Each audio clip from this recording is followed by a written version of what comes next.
The 22nd of September, 2023.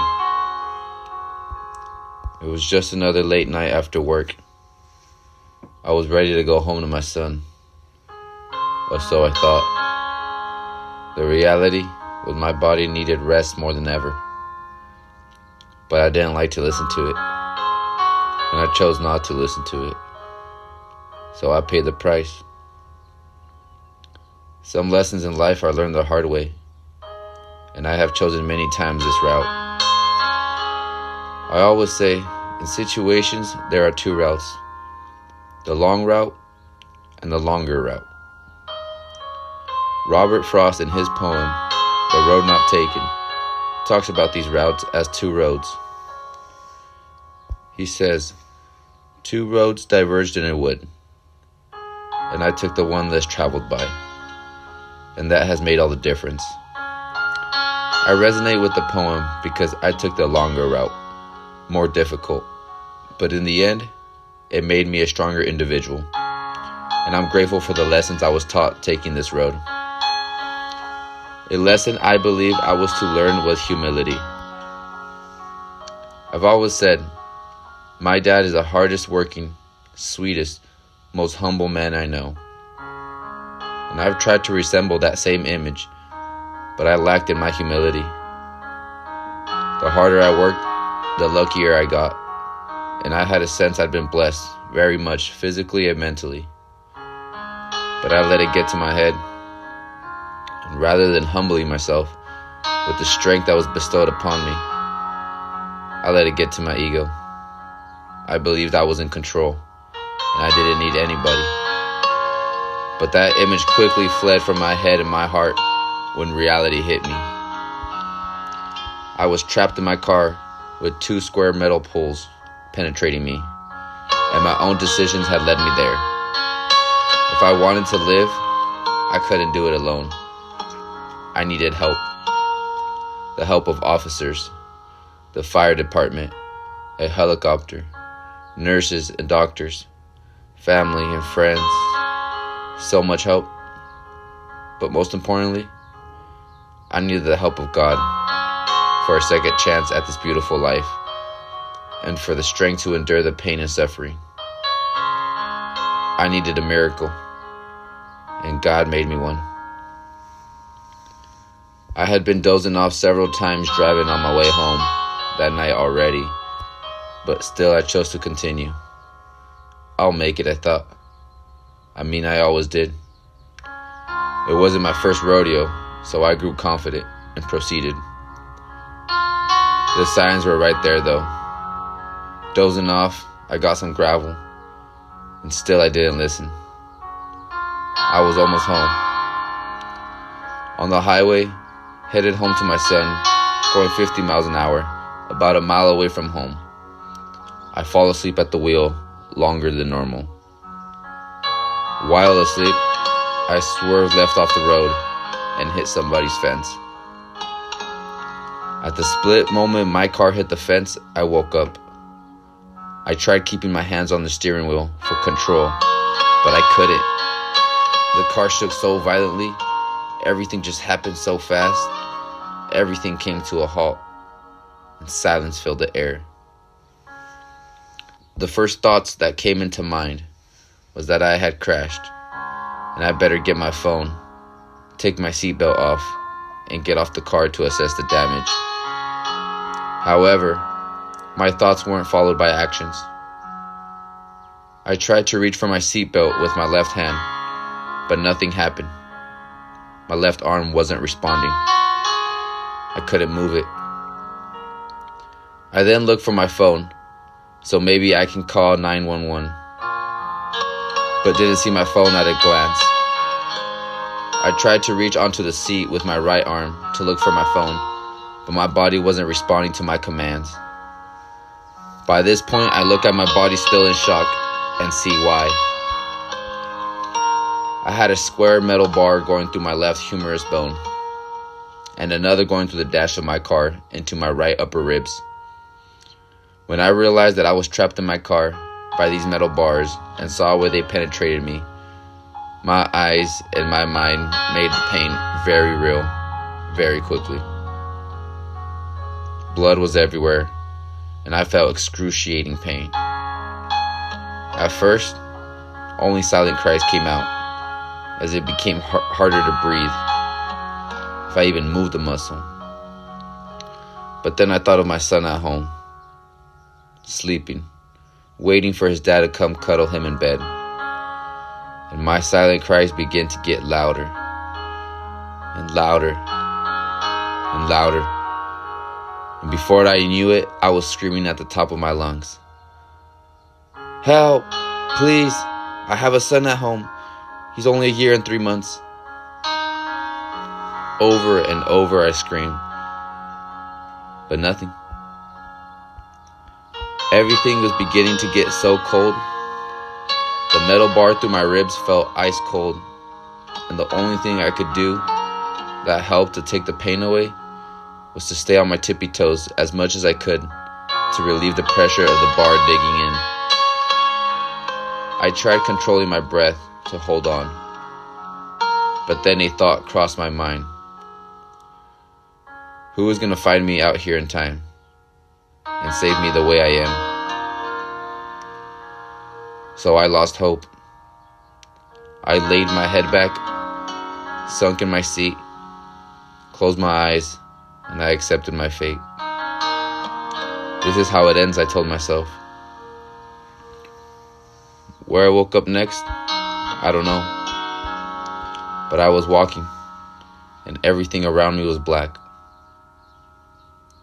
I don't know what I was walking on, as there was no floors or ceilings or walls for that matter. No light, just darkness, but there I was walking. No metal bars in me, no blood, no injuries, just me walking. And I thought, where's the light? Where is heaven? Clouds, the sky, or anything? I mean, surely I died and I thought I'd go to heaven, so where am I?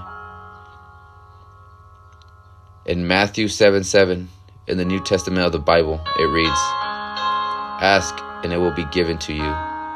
Seek and you will find. Knock and the door will be open." It was then when I asked the question, where am I, that I felt such a strong presence of energy next to me. I couldn't help but look to my right, but saw nothing. A great energy was next to me, walking, and although I couldn't see it, I felt it. In the moment, I thought, when one door closes, the next door opens. But if the next door doesn't open, maybe the first door wasn't meant to close yet. And it was then that I realized what it was I had to do and where it is I may be at. I correlated this great energy next to me as God, walking with me, and He was listening. So I spoke to Him, and I pleaded for my life. "Please," I said, "I have a year and 3 month baby, and he needs his father. This is too soon to take me from him. I sincerely love him.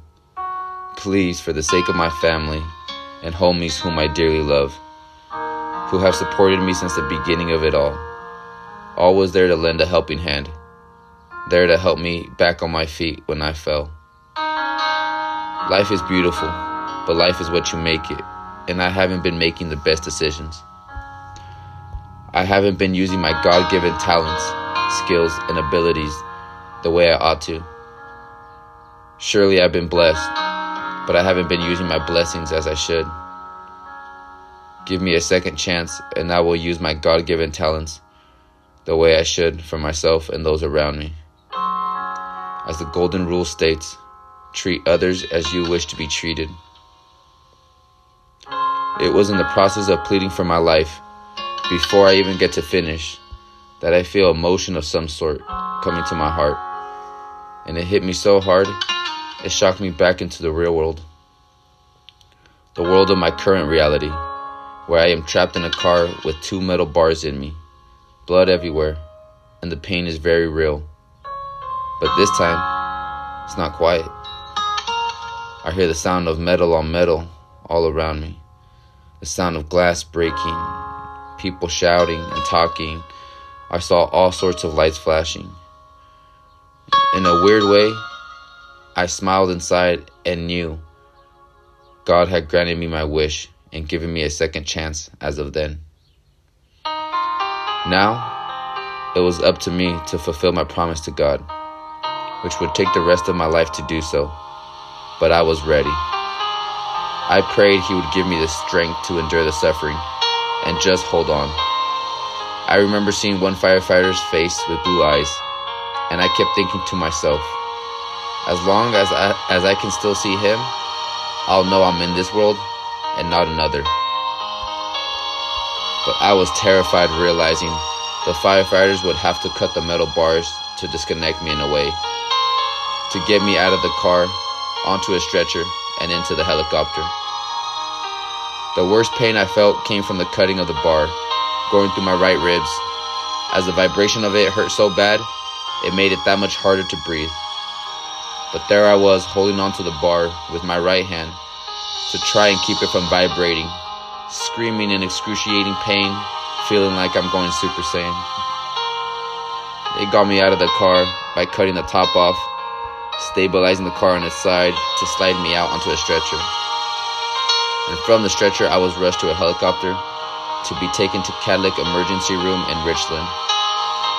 Getting on the helicopter, I was having a breathing tube put in my mouth as my right lung had collapsed.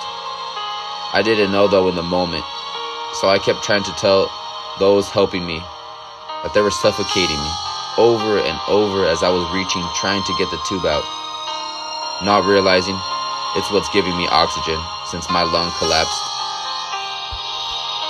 I remember the helicopter ride wasn't a fun one. It doesn't exactly fly straight, so the turbulence I was feeling just made the pain that much worse.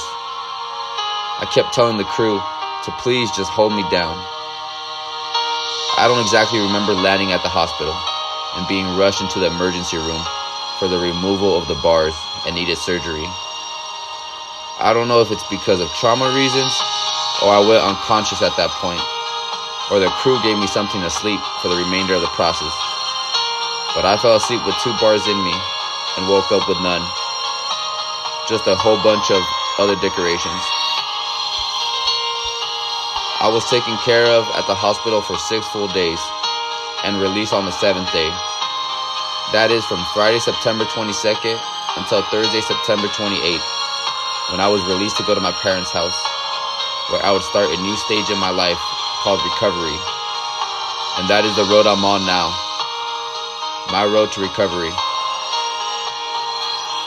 Because of this accident, I suffered a displaced left humerus fracture, radial nerve palsy on my left arm, 3 fractured right ribs, 8, 9, and 11. I had a laparotomy procedure done, 3rd degree liver laceration, right kidney laceration, and right pneumothorax. I just want to say that I'm truly grateful for all those who took care of me and the whole process up to now.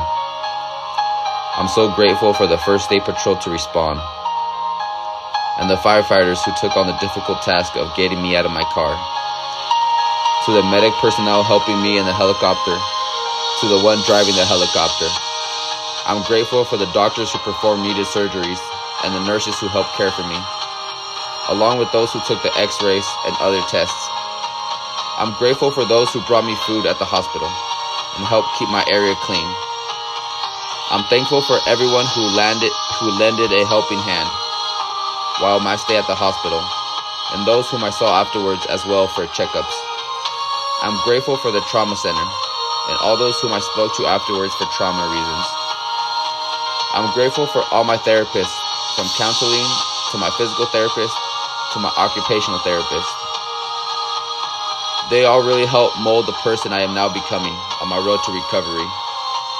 I am grateful for every last person who helped with resources in any way and has helped me get through this accident that has changed my life. And to my family and friends, I'm extremely grateful for everyone who was there for me. And thanks be to God.